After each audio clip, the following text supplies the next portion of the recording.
வணக்கம் நண்பர்களே. இப்போ என்ன பார்க்க போகிறோம் அப்படின்னா, இன்றைக்கி காலையில் நடந்த எஸ்ஆர்பி எக்ஸாம் இருக்கு இல்லையா, அதுக்கான ஜிஎஸ் கொஷினுக்கான ஆன்சர் என்ன அப்படின்னு சொல்லிட்டு பார்த்துடலாம். ஸ்ட்ரைட்டாக டாப்பிக்கில் வந்துடலாம். ஃபஸ்ட்டு கொஷின் பார்த்தீங்கன்னா நமக்கு 36. இதில் என்ன கேட்டிருக்காங்க, தேசிய மகளிர் ஆணையம் எந்த ஆண்டில் நிறுவப்பட்டதுன்னு கேட்டிருக்காங்க. ஆப்ஷன் டெல்லி, ஜனவரி 1992. 37, நியூக்ளியஸ் தவிர டிஎன்ஏ மற்றும் ரைபோசோம்கள் கொண்டு தன் சொந்த புரதங்களை உற்பத்தி செய்யக்கூடிய செல் பகுதி எதுன்னு கேட்டிருக்காங்க. இதுக்கு option Delhi, mitochondria. Option D 37க்கு டெல்லி. அடுத்தது பார்த்தோம் அப்படின்னா 56வது கொஷின் தான் அடுத்தது ஜிஎஸ் இருக்குது. நிறையா மேக்ஸ் கொஷினே இன்றைக்கி போட்டு தள்ளியிருந்தாங்க.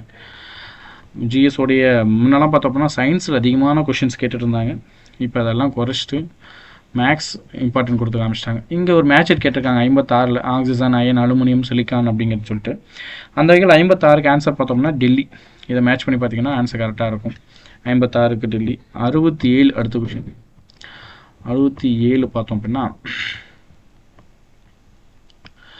1920 ஆண்டு நடைபெற்ற பொது தேர்தல் முதலமைச்சர் பதவியை மறுத்து கூட்டுறவு இயக்க முன்னோடி யார் அப்படின்னு கேட்டிருக்காங்க. தெரியும், நீதி கட்சி உருவாக்கிய 3 முக்கியமான தலைவர்கள் ஒருவர் தான் இந்த சார் பிட்டி தியாகராயர். அப்போ இந்த கொஷனுக்கு ஆன்சர் பார்த்தோம் அப்படின்னா ஆப்ஷன் ஏ தான். சரிங்களா. அடுத்தது 68, எந்த நூற்றாண்டில் தோன்றிய தொழில் புரட்சியின் காரணமாக மிகப்பெரிய தொழில் நிறுவனங்கள் உருவாகின அப்படின்னா ஆப்ஷன் டெல்லி, 12th century. இது ப்ரீவியஸ் இயரில் கேட்ட கொஷினுமே கூட பார்த்தீங்க அப்படின்னா இருக்கும். 68க்கு அப்போ ஆப்ஷன் டெல்லி அப்படின்னு சொல்கிறோம். அதுக்கு முன்னாடியே சில கொஷின்ஸ் கேட்டிருக்காங்க. இப்போ 11 கூட நமக்கு கொஷின்ஸ் இருக்குது. 11th கொஷினுமே ஜிஎஸ் தான்.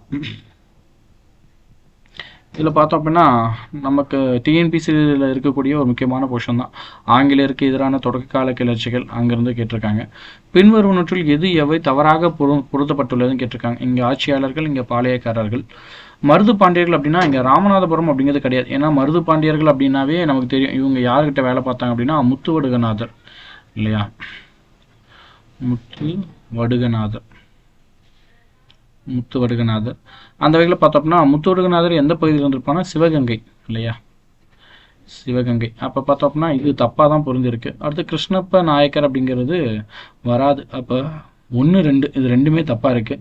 3, 4 சரியாக இருக்குது. அந்த வகையில் இதுக்கு ஆன்சர் பார்த்தோம் அப்படின்னா சி தான், சி. அடுத்து 12வது கொஷின். 12வது கொஷின் பார்த்தோம்னா சூரியன் பூமிக்கு மிக அருகில் காணப்படக்கூடிய நாள் எதுனா ஜனவரி 3. 12வது கொஷினுக்கு ஆப்ஷன் ஏ. அடுத்து 13, 1805 ஆண்டு வங்காளத்தை 2ஆக பிரித்தது யாருன்னா கர்சன் பிரபு தான். 13க்கு ஆப்ஷன் பாம்பே. அடுத்தது 17 பார்த்திங்க அப்படின்னா ஃபைண்ட் ஒன் அவுட்னு கேட்டிருக்காங்க. இதை நம்ம ரீசனிங்லையும் எடுத்துக்கலாம், இங்கேயும் எடுத்துக்கலாம். பிஸ்டல், துப்பாக்கி, ரைஃபிள் இதெல்லாமே ஒரு ஷூட்டிங் இதில் இருக்குது. வால் மட்டும் அப்படின்னா போர் கருவிகள் ஒன்று வந்துடுது. 17க்கு ஆப்ஷன் பாம்பே. அடுத்து 35 பார்த்துட்டோமா. 35 இது பார்க்கல. கிருஷ்ணதேவராயால் சமஸ்கிருதத்தில் எழுதப்பட்ட நாடகம் கேட்டிருக்கான். ஜாம்பவதி கல்யாணம் அப்படின்னு பார்க்குறோம். இது வந்து ஆமுக்த மலியுதா அப்படிங்கிறது தெலுங்கு மொழியில் எழுதப்பட்டு இருக்கக்கூடிய ஒரு நூல். அதாவது ஆண்டாளுடைய வாழ்க்கை வரலாறு அப்படின்னு சொல்லி பார்த்துருப்போம். அப்போ அந்த வகையில் 35க்கு பார்த்தீங்க அப்படின்னா ஆப்ஷன் ஏ அப்படின்னு சொல்கிறோம். ரைட். அடுத்து 36 பார்த்துட்டோம்னு நினைக்கிறேன். அடுத்து நம்ம ஸ்ட்ரைட்டாக போனோம் அப்படின்னா 76லேருந்து கொஷின்ஸ் கேட்டிருக்காங்க. வெறும் ஜிஎஸ் கொஷின்ஸ் மட்டும் பார்த்துட்ருக்கோம். அதுக்கு ஆன்சர் பார்த்துக்கலாம். ஒரு ஆன்சர் என்ன அப்படிங்கிறது மட்டும் தெரிஞ்சுக்கோங்க. இது எல்லாமே ஒரு டென்டேட்டிவான ஒரு கீ தான். சரிங்களா.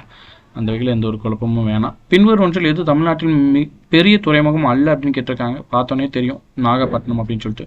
76க்கு ஆப்ஷன் டெல்லி. அடுத்து 77, இந்தியாவில் எத்தனை மாநிலங்கள் உள்ளது? Option A. 77க்கு 28 அப்படின்னு சொல்லிட்டு இருக்குது. 77க்கு ஆப்ஷன் ஏ 28. அடுத்து 78க்கு தமிழ்நாட்டின் மொத்த பாசனத்தை 56 பங்கு வகிக்கும் முதன்மையான நீர்ப்பாசனம் அப்படின்னு பார்க்கல. இப்போ இருக்கக்கூடிய எக்கனாமிக்கல் சர்வே படி பார்த்தோம் அப்படின்னா வெல் தான். 78க்கு ஆப்ஷன் சி அப்படின்னு சொல்லி பார்க்கும். அடுத்தது பார்த்தோம் அப்படின்னா 100வது கொஷின். அடுத்தது 100வது கொஷின் கேட்டிருக்கேன்னா ஆறுகளின் மூலம் உருவாகும் மண் அப்படின்னா வண்டல் மண் தெரியும், நம்ம ஜாகிரபியில் படிச்சிருப்போம். 10வது புக்கில் இருக்கக்கூடிய முக்கியமான கண்டென்ட். 100க்கு பார்த்தோம் அப்படின்னா டெல்லி.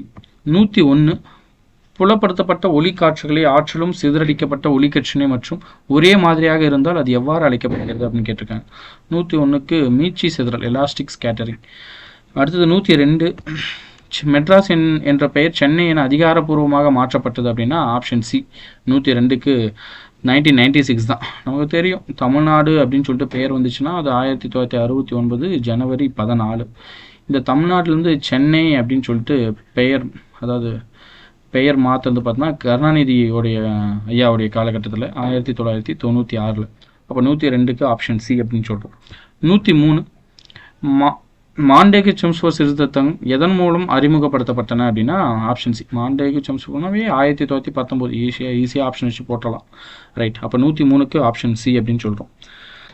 அடுத்தது 125. அங்கே அதுக்கு போயிடலாம்.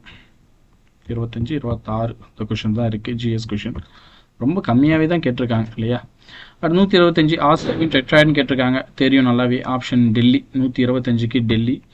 126 மாக்னீசியம் ஹைட்ராக்சைடு சரியான வேதியியல். ஆப்ஷன் பாம்பே. அடுத்து 127 நவீன தனிம அட்டவணையின் தனிமங்கள் 18 தொகுதி 7 தொடர்களை அடக்கப்பட்டுள்ளது. இதுவுமே ப்ரீவியஸில் கேட்ட கொஷின்ஸ் தான். அடுத்து 127க்கு ஆப்ஷன் பாம்பே. ரைட். அடுத்து 141